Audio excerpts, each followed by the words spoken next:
Sir అది renovation చేసుకున్నాను. 9 కోట్లు 10 కోట్లు అని ప్రచారం జరుగుతుంది. రెనోవేషన్ చేసుకున్నాను సార్, అంతేగాని అది ఇప్పుడుదే కాదు సార్. అది నాది అయినా కాకినాడ టూలో నా పుట్టునూరు కొవ్వూరు అండి, నా సొంత విలేజ్. నా ఆస్తులన్నీ అక్కడే ఉన్నాయి. అక్కడ అమ్మిన ఆస్తులెన్నో చూస్తే తెలిసిపోతుంది.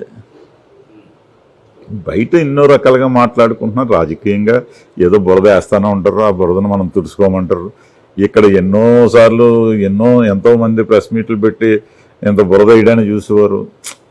ఇవన్నీ కామన్ సార్ రాజకీయాల్లో. ఆ బురదను సార్ పవన్ కళ్యాణ్ గారిని అతి దారుణంగా అతి నీచంగా తిడుతున్నప్పుడు మీకేమనిపించింది? మీరు వైఎస్ఆర్సీపీలో ఉన్నప్పటికీ కూడా. నేను వీటికి ఎప్పుడు ఫస్ట్ నుంచి వ్యతిరేకం. అంటే రాజకీయం ఆ కోణంలో ఉండకూడదనేది నా ఆలోచన. దానికి నేను కొన్ని పరిస్థితుల్లో అసెంబ్లీలో కూడా నేను చెప్పేవాడిని, ఇది మంచిది కాదు, ఈ సంస్కృతి కాకుండా వేరే లైన్లో వెళ్తే బాగుంటుందేమో అని. అంతవరకునే తప్పించి మన దగ్గర చెబితే వినే పరిస్థితి మనకు అక్కడ లేదు. మనం ఎంతవరకు ఆ చెప్తే వినేవాళ్ళు లీడర్స్ దగ్గరికి వెళ్ళి ఈ లైన్లో వెళ్తే బాగుంటుందేమో అండి అని చెప్పడం వరకే అంతే. పోనీ మిగతా వాళ్ళు ఎవరితో చెప్పకపోయినా మీరు రైస్ రెడ్డి గారి కన్నా ఎప్పుడైనా చెప్పారా? ఎందుకే అనవసరంగా ఆయన అలా తిడతావు, ఈ రోజు నీకు బాగుంది రేపు బాగోపోతే నీ పరిస్థితి ఏంటి అని? ఇవన్నీ ఇంకా మనం ఇప్పుడు అవన్నీ మాట్లాడడం జరిగింది, చెప్పడం జరిగినాయి. ఇవన్నీ నచ్చేవండి జగన్మోహన్ రెడ్డి గారికి?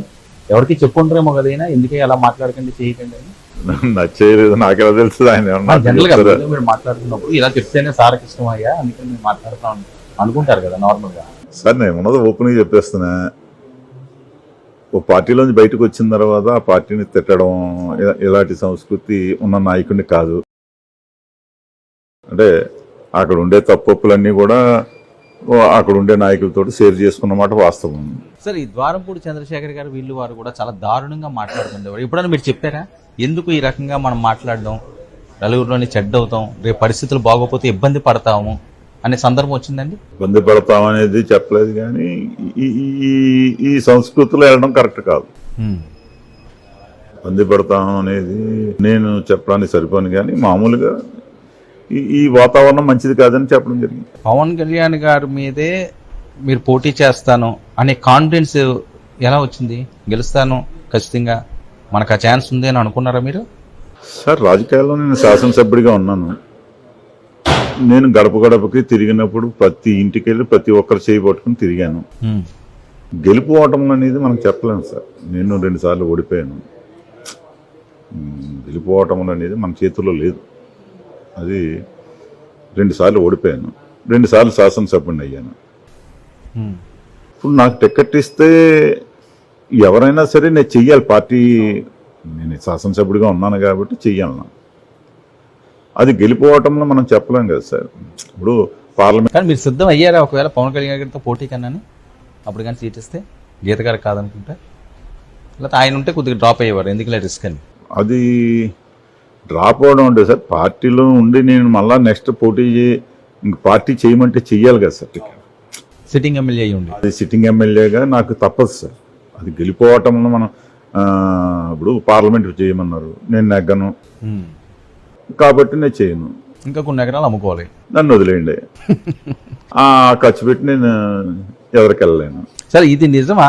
ఇది బాగా ప్రచారం జరిగింది సార్, చూడండి నిజమేనా అది? పవన్పై పోటీకి సిద్ధం, అవునా?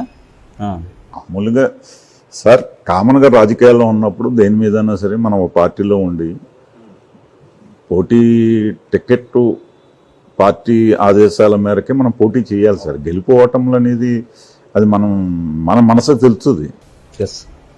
కానీ అది మనం సిట్టింగ్ ఎమ్మెల్యేగా పార్టీ